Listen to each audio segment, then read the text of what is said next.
ইরানের সঙ্গে যুক্তরাষ্ট্রের সংঘাতের আশঙ্কায় অস্থিরতা তৈরি হয়েছে বৈশ্বিক জ্বালানি তেলের বাজারে। এক মাসের ব্যবধানে $7 বেড়েছে ব্যারেল প্রতি তেলের দাম। অন্যদিকে ইরানের হামলার জেরে তেল পরিবহনের অন্যতম জলপথ হরমুজ প্রণালী বন্ধের শঙ্কায় দাম $100 উঠতে পারে বলে আশঙ্কা করা হচ্ছে। এই অস্থিরতায় প্রভাবে কমতে পারে বৈশ্বিক অর্থনৈতিক প্রবৃদ্ধি। যুক্তরাষ্ট্র ও ইরানের সংঘাতের শঙ্কা এখন পুরো আন্তর্জাতিক অঙ্গনের অন্যতম আলোচনার ইস্যু।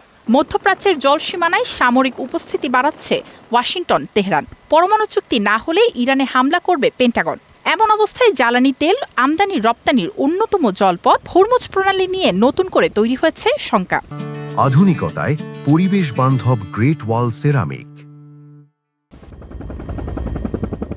বিশ্লেষকরা ধারণা করছেন, যুক্তরাষ্ট্র ইরানে হামলা করলে তেহরান এই প্রণালী বন্ধ করে দেবে।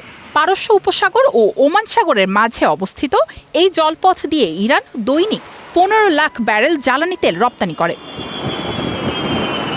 সুইস আর্থিক প্রতিষ্ঠান বলছে, কোনোভাবে যদি হরমুজ প্রণালী বন্ধ হয়ে যায়, সারা বিশ্বের জ্বালানি তেলের বাজারে এর নেতিবাচক প্রভাব পড়বে।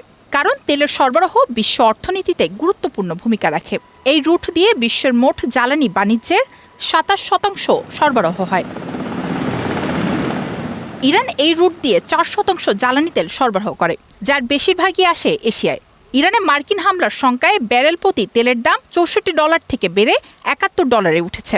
সুইস আর্থিক প্রতিষ্ঠান বলছে, বিশ্ববাজারে $100 উঠতে পারে তেলের দাম। এতে বৈশ্বিক প্রবৃদ্ধি কমতে পারে 1% পর্যন্ত।